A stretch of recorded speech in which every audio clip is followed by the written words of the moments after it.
भद्रकरू आनंदपुर जाउथिबा अरूपानंद बस दुर्घटन जड़े मृत्युवरण करथिबा बेले 10 जन व्यक्ति आहत होइछन्ति। सूचना अनुसार आज सकाळू अरूपानंद बस भद्रकरू आनंदपुर जाउथिबा समय टिलो त्रिकोणिया छकरे उच्च क्षमता संपन्न विद्युत खुंट को बाड़ी भारसाम्य हराई निज बासगृह सम्मुखें छिड़ा होइतिबा सुधाकर धड़क उपरि माड़ी जाइथिला।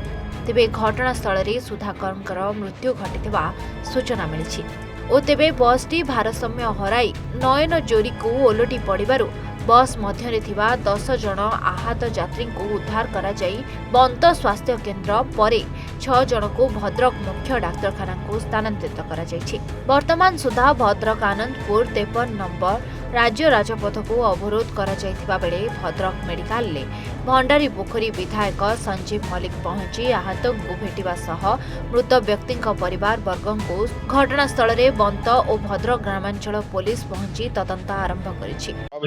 खबर आसला ये जो अरूपानंद जो बस अच्छी आम टिलो पाखापाखि से एक्सीडेंट होती जनकर देहांत होती बर्तमान सुधा भद्रक मेडिकल 4 जन पेसेंट आसछन्ति।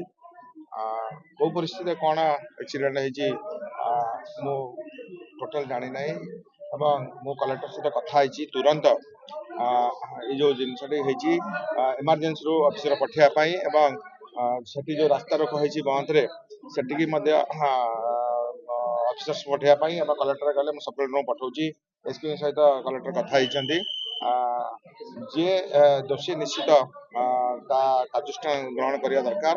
जो मैंने चिकित्सा आसी तुरंत चिकित्सा करी फर्दर चिकित्सा दरकार हम कटक रेफर करने मो कलेक्टर कथा ओवर टेलीफोन। आशीष कुमार तीड्रु आसुली केउझर जाऊली तारिणी बस केउझर घटनाटा है जे बसटा डाण पटू काटिकी नौटला पट उपर जड़े मृत हो जड़े आउ हूँ ट्रांसफर्माटा गड़ी आउ कि जन आघात अच्छा बस 10 ରୁ 15 जन भितर थिले ना घटनाटा आम बस यात्री बसी केमी जाना मेडिकल मो भाई नहीं आसिले सेटा देखिले जना पड़ो केते जन आहत होइछन।